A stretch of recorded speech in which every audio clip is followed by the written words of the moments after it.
There is only one way of ending this. It's ending occupation. Because occupation has become the cancer that is eating the lives of both people.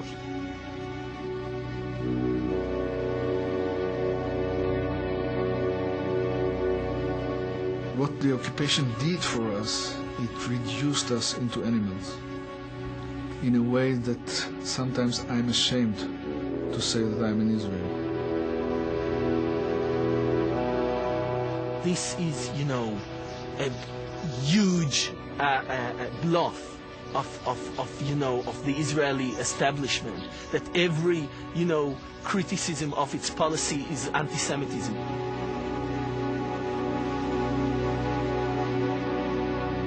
Sometimes I feel pity for the Israeli mothers, because they are thinking that the soldiers or their sons are victorious soldiers. But they should come and see what their soldiers are doing here.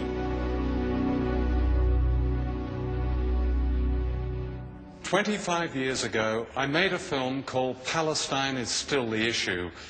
It was about a nation of people, the Palestinians, forced off their land and later subjected to a military occupation by Israel.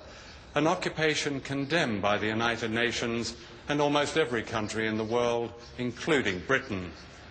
But Israel is backed by a very powerful friend, the United States. So in 25 years, if we're to speak of the great injustice here, nothing has changed. What has changed is that the Palestinians have fought back.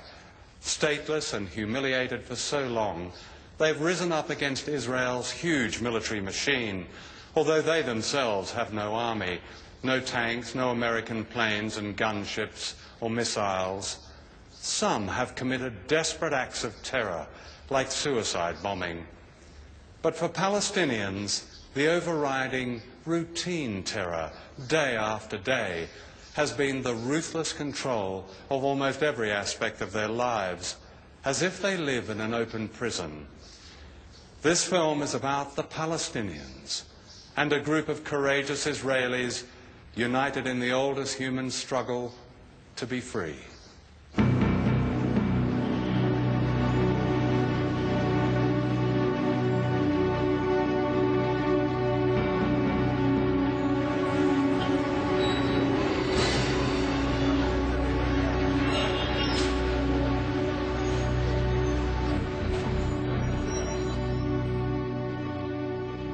Last April, troops and tanks of the Israeli army attacked Ramallah and other towns in occupied Palestine. This was reported as an incursion to stop terrorism. In fact, it was also an attack on civilian life, on schools, offices, clinics, theaters, radio stations. This systematic vandalism is typical of one of the longest military occupations in modern times. Even the Culture Ministry was destroyed. The director, Liana Badri, a distinguished novelist and filmmaker, showed me the devastation shortly after it had happened. This is the administration room. We had a lot of files here. Yeah. You can see that everything were broken. It was the best place in the ministry. I mean, what you did here was promote projects for Palestinian culture, basically. Filmmaking, projects for children. Exhibitions, book exhibitions, painters exhibitions, festivals, dance, folklore. We had a lot of projects. Now we don't have anything to begin. We don't have computers, equipment, furniture, and we have this feeling of humiliation. The smell is awful, isn't it? Look at this. This is awful, yes. This is a bag of shit, and there's shit smeared all over the photocopier. Two. So they just ate and Bags of shit, defecated yes. in the same place. Yes, and putting them on the photocopy. Putting the shit everywhere, even on the walls. And you can see that we have two toilets in every floor. But they didn't use the toilets. All the time they were making it on the floor or anywhere, as you can see.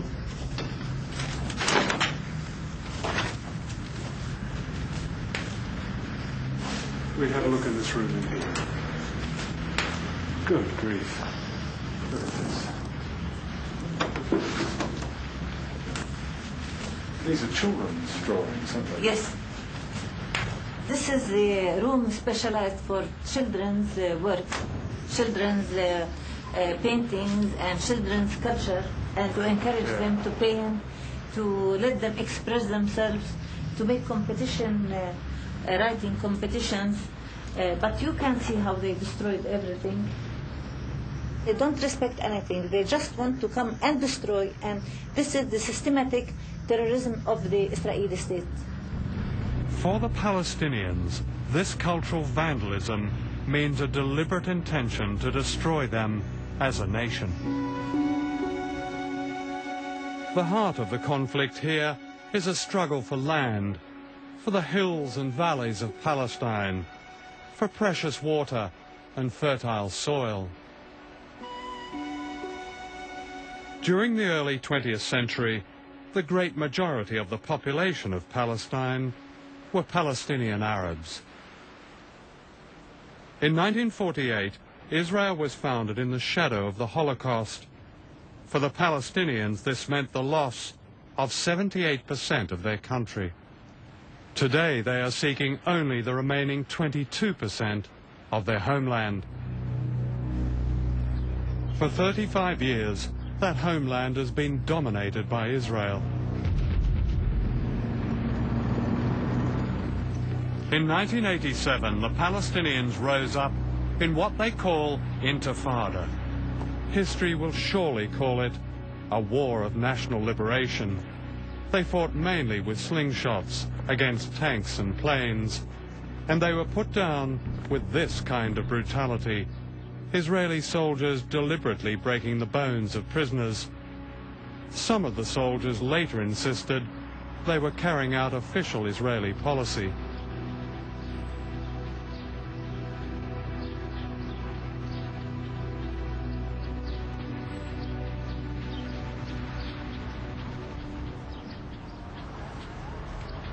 Two years ago, the Palestinians rose up a second time. This was hardly surprising.